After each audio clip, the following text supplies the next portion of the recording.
Mari Bapak Ibu, kita buka Alkitab kita dari pertama Petrus. Pertama Petrus pasal yang keempat, ayat yang pertama sampai dengan ayat yang keenam. Pertama Petrus pasal 4 ayat 1 sampai dengan ayat yang keenam. Kesaksian firman Tuhan berbunyi demikian. Jadi karena Kristus telah menderita penderitaan badani, kamu pun harus juga mempersenjatai dirimu dengan pikiran yang demikian. Karena barang siapa telah menderita penderitaan badani, ia telah berhenti berbuat dosa. Supaya waktu yang sisa jangan kamu pergunakan menurut keinginan manusia, tetapi menurut kehendak Allah. Sebab telah cukup banyak waktu kamu pergunakan untuk melakukan kehendak orang-orang yang tidak mengenal Allah. Kamu telah hidup dalam rupa-rupa hawa nafsu, keinginan, kemabukan, pesta pora, perjamuan minum, dan penyembahan berhala yang terlarang. Sebab itu mereka heran bahwa kamu tidak turut mencemplungkan diri bersama-sama mereka di dalam kubangan ketidaksenonohan yang sama dan mereka memfitnah kamu. Tetapi mereka harus memberi pertanggungan jawab kepada Dia yang telah siap sedia menghakimi orang yang hidup dan yang mati. Itulah sebabnya maka Injil telah diberitakan juga kepada orang-orang mati, supaya mereka sama seperti semua manusia, dihakimi secara badani, tetapi oleh Roh dapat hidup menurut kehendak Allah.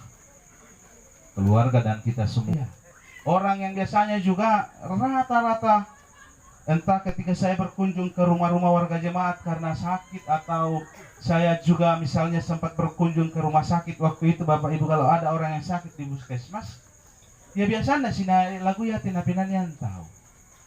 Hidup ini harus jadi berkat, oh Tuhan pakailah hidupku, selagi aku masih kuat, ku kuat terlambat moto terbaring morokodo tempat tidur di rumah sakit, manik penanian nih.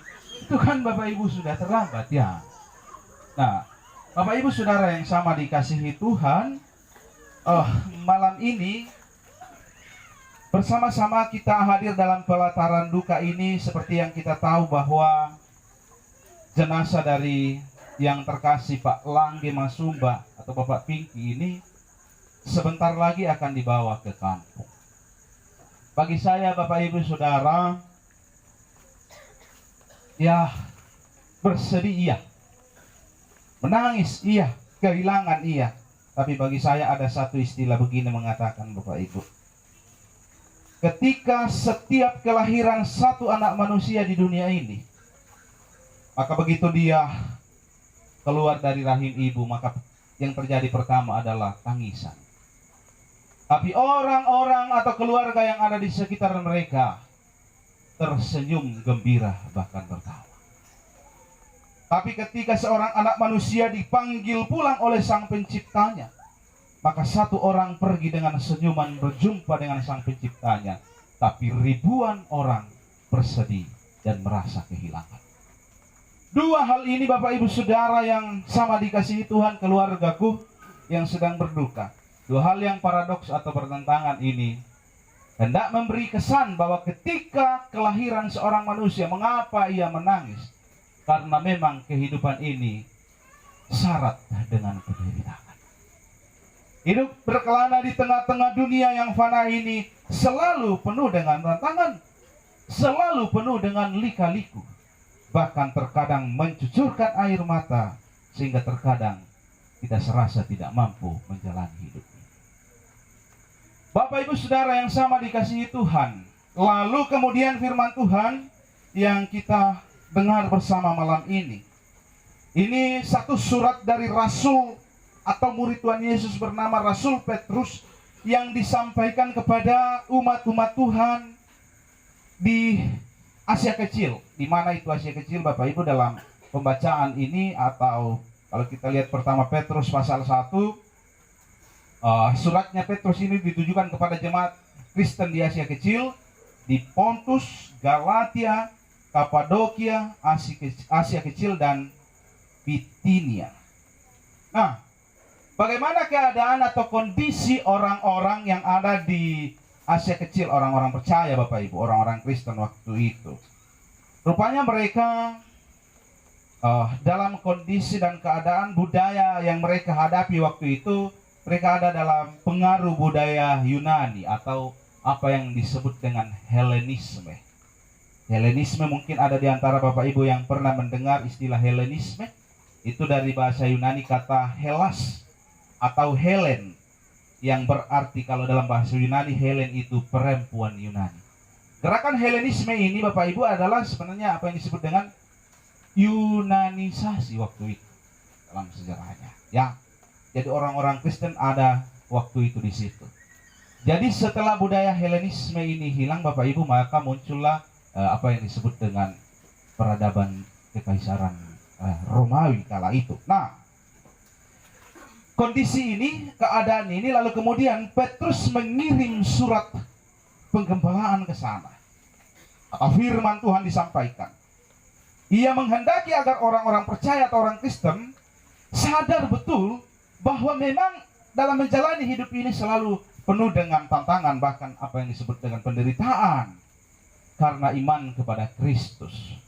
Tapi penderitaan itu tidak akan pernah mengalahkan mereka. Sebab bahwa ternyata Kristus telah menderita, mati, namun bangkit kembali, memberi harapan untuk menuju kehidupan baru atau kehidupan kekal. Itulah sebenarnya makanya Bapak Ibu dalam pembacaan kita itu tadi dijelaskan Kristus telah menderita, karena itu juga kita harus demikian dalam pikiran kita bahwa memang akan ada penderitaan, tapi bahwa penderitaan itu tidak pernah lebih hebat daripada kuasa Allah yang telah membangkitkan Kristus, membawa harapan bagi kehidupan kita atau harapan baru atau kehidupan kekal. Nah, Bapak Ibu Saudara yang sama dikasihi Tuhan, rupanya surat Petrus dikirim ini awal-awal orang Kristen itu atau jemaat Tuhan di Asia Kecil itu dianiaya. Karena kenapa? Mereka menolak menyembah satu kaisar bernama Domitianus pada waktu itu, yang mengklaim dirinya bahwa dia adalah dewa. Orang-orang percaya menolak untuk menyembah kaisar Domitianus kala itu. Mereka tetap punya keyakinan menyembah kepada Allah yang mereka kenal di dalam Kristus atau Allah yang diberitakan oleh Petrus. Dan kondisi ini sebenarnya membuat mereka teraniaya Bapak Ibu. Sebelumnya memang sebelum Kaisar Domitianus atau sebelum kekaisaran Romawi dimulai, waktu zaman Helenisme itu tadi, sebenarnya orang-orang Kristen itu masih aman-aman saja, karena rupanya mereka masih dianggap bagian dari agama Yudaisme atau agama orang Yahudi. Bapak Ibu Saudara, jadi itu agamanya orang Yahudi zamannya Tuhan Yesus, ya itu disebut Yudaisme, paham Yudaisme. Tapi tentu saya tidak akan lari ke sana Bapak Ibu untuk menjelaskan hal itu. Tapi Bapak Ibu Saudara yang sama dikasihi Tuhan, seperti saya katakan tadi di awal bahwa ayat 2 pembacaan ini akan menjadi perenungan kita. Jadi Petrus mengatakan bahwa memang penderitaan ada, Kristus telah menderita, karena itu ya kita akan menderita. Tanamkan dalam pikiranmu bahwa memang kita akan menderita. Bahkan dikatakan mereka yang telah menderita badani itu, mereka berhenti berbuat dosa. Nah mungkin ini Petrus Bapak Ibu sedikit terinspirasi dari ketika kita bisa mengalahkan keinginan daging, berarti kita akan berhenti dari apa yang disebut dengan perbuatan-perbuatan yang tercela di hadapan Tuhan. Berarti kita sudah berhenti dari penderitaan. Rupanya Petrus juga terinspirasi bahwa keinginan daging itu sebenarnya adalah sebuah penderitaan. Nah, itu Bapak Ibu ya. Nah, lalu kemudian kita akan berbicara tentang waktu. Jangan sia-siakan waktu yang Tuhan beri. Nah, Bapak Ibu Saudara yang sama dikasihi Tuhan, berbicara tentang waktu, semua orang punya waktu yang sama. kira kata saya nanti mau bongi ku masih 20 apa jam lah sangat loku. Semua sama 20 ngakuan 26 jam saya dalam satu hari. Semua kita kan punya waktu yang sama ya. Semua manusia diberi waktu yang sama. Sama-sama dalam satu hari itu 24 jam. Ya. Tidak ada orang yang harinya 26 jam atau 30 jam atau tidak ada juga orang yang waktunya itu hanya 20 jam. Semua orang punya waktu yang sama. Kalau bicara tentang jam. Nah, Bapak Ibu Saudara yang sama dikasihi Tuhan. Sering saya ungkapkan begini. Kalau kita sedang ada di tengah-tengah kedukaan atau ketika kita sedang melihat ada orang yang meninggal, makanya itu memberi kita penanda bahwa memang waktu yang Tuhan beri bagi kita ada saatnya kita akan berhenti. Nang dennya atuna tulator. Ketika Tuhan lada ada lantelino. Yang dimaksudkan di sini Bapak Ibu adalah bahwa kehidupan kita di dunia ini pasti akan berhenti. Karena itu Petrus katakan, pergunakan waktu yang masih ada. Bapak Ibu Saudara, harus kita sadar dan tahu betul bahwa kita semua yang masih hidup hari ini, yang masih ada malam ini, kita sedang menghabiskan sisa-sisa waktu kita. Ingat Bapak Ibu, ini penting. Bapak Ibu Saudaraku yang sama dikasihi Tuhan, cara Tuhan memanggil kita itu ya berbeda-beda. Mungkin masih segar di dalam ingatan kita, atau ada yang masih baru saja menonton, atau ada satu hamba Tuhan ya, beberapa 2 hari yang lalu, kalau saya tidak salah 2 atau 3 hari yang lalu, sementara memberitakan firman Tuhan, dia sementara berkata-kata tentang kebenaran firman Tuhan, tetapi Tuhan lalu kemudian mengatakan, marilah anakku, pulanglah. Artinya apa yang saya mau katakan Bapak Ibu Saudara? Sisa-sisa waktu yang kita hidupi sekarang ini, jangan lagi kita membiarkan diri kita seperti kata Rasul Petrus dalam pembacaan ini, bahwa sudah terlalu banyak waktu yang kau pakai untuk hal yang sia-sia. Tapi waktu yang masih ada ini, pakailah, pergunakanlah dengan baik. Bapak Ibu Saudara yang sama dikasihi Tuhan. Pernah satu waktu saya lalu kemudian ditanya oleh istri ketika pulang dari kedukaan waktu itu, saya pimpin ibadah di tempat pelayanan yang kemarin tahun lalu Bapak Ibu. Lalu kemudian istri saya mengoreksi khotbah saya dengan berkata begini, Pak, tadi saya tidak pernah mendengar kok apa khotbahmu hubungannya dengan orang yang telah meninggal.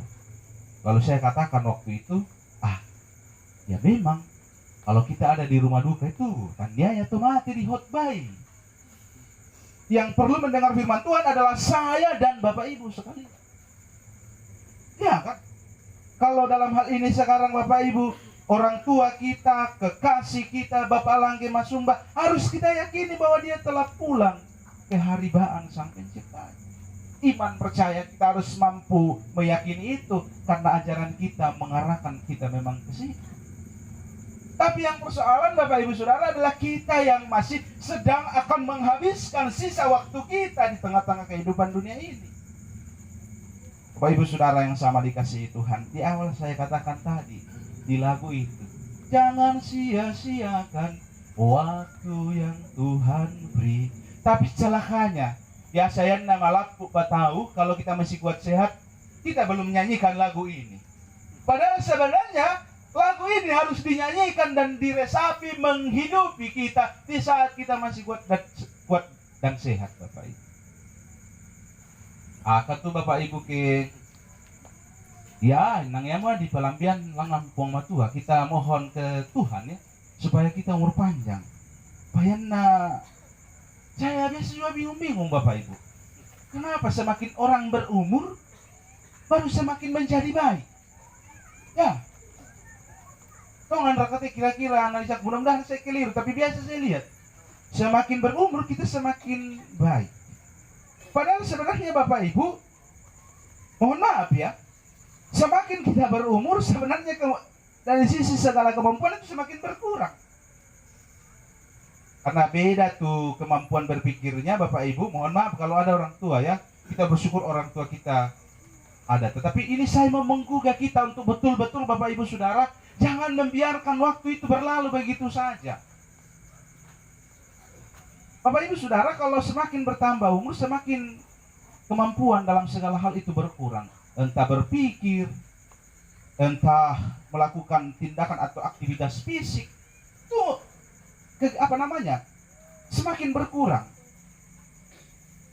Ya saya ketemu tuh semangat dia duka ya, nonton sepak bola tak kok yalang pertama gol. Tapi mana penduan metekkan siala mau morena. Itu Bapak Ibu ya. Artinya saya tidak persalahkan, tetapi memang ini satu persoalan pergumulan tantangan manusia hari-hari ini. Padahal seringkali kita melihat, menonton Bapak Ibu Saudara bahwa ya kematian itu tidak milih merek. Tua muda, kaya miskin tidak dia pilih merek Bapak Ibu ya. Jadi betul-betul kita harus merenungkan malam hari ini adalah waktu ketika Bapak Ibu dan saya masih kuat sehat, ketika Bapak Ibu dan saya masih bisa produktif, pakailah waktu ini sebaik-baik mungkin Bapak Ibu Saudara. Supaya apa? Ada satu istilah bijak yang pernah saya dengar, dia katakan begini: sedapat mungkin kita tetap hidup di matinya kita. Nah, ini pertanyaan Bapak Ibu, bagaimana orang hidup di matinya? Maksudnya ialah kompai nabukun taman dan muratulan kabur. Tapi setiap ada perbuatan baik, orang akan selalu mengingat dan mengenang kita. Itu yang dimaksud kita hidup di matinya kita. Nah, celaka Bapak Ibu, banyak orang juga yang mati di hidupnya. Yan nama ale menono ale, kami sama masa kalau jalan-jalan enak kowe. Malio bilok baik, bebero kowe. Orang hidup berjalan Bapak Ibu tapi mati di hidupnya menurut saya. Itu Bapak Ibu ya. Jadi selama kesempatan ini baik, waktu ini baik, pergunakan Bapak Ibu. Jangan sia-siakan. Seperti ini di sana tuh, hujan pasti akan masuk ke tenda. Ya, ini beginilah keadaan perjalanan hidup Bapak Ibu. Nah, masandang-sandang siaki perang itu kadang napuang matua khotbah, tiba-tiba hujan lagi mengganggu kita. Demikian sebenarnya kenyataan hidup ini. Ini realita kehidupan Bapak Ibu. Hari ini kita masih bisa tersenyum, tiba-tiba sebentar atau besok atau kapan saja kita, lalu kemudian berhenti dari kehidupan ini. Ada juga orang Bapak Ibu Saudara, mohon maaf ini ya, ada juga orang biasa saya lihat waktu masih muda, ya tuh nama masih kuat-kuatnya, masih produktifnya, masih potensial sekali, diajak pergi nyanyi, kami nani, ya mau nuka bembang kami pea, tayo mo kita, tapi ya tuh namore mo, manelo ni minani, na kue, iko mo suara 3, tayo mo kuala, sedangkan suara 1, namore mo kok minani, apalagi suara 3. Itu Bapak Ibu ya, ini betul-betul sebuah realita kehidupan kita hari-hari ini yang mesti menjadi perenungan kita dalam sisa-sisa hari hidup kita ya. Seperti nasihatnya Petrus, bahwa gunakan waktu yang ada, pakai untuk kehendak Tuhan, jangan lagi untuk keinginan-keinginan manusia. Ada juga Bapak Ibu Saudara ya, ya tuh nama lapu-lapu pem naminali tuh, ebang ya semang. Giliran salaura murate di suami menano semang, emang dikuan ni mati putala, mati putampot. Ya, Saudara, ya, itu kenyataan. Jadi Bapak Ibu Saudaraku yang sama dikasihi Tuhan, nasihat Petrus kepada kita semua di tengah-tengah terpanggilnya orang tua terkasih kita, Bapak Langge Masum, Mbak, kiranya memberi kita satu pencerahan untuk sadar benar, untuk tahu benar bahwa memang kita sedang menghabiskan sisa hari hidup yang Tuhan masih percayakan bagi kita. Karena itu kita mau pakai untuk hal-hal yang baik, supaya kelak ketika sang pemilik hidup ini berkata, marilah anakku, kita pun akan pulang dengan sebuah senyuman kepadanya, karena hidup kita telah menjadi baik dan menjadi berkat bagi sesama.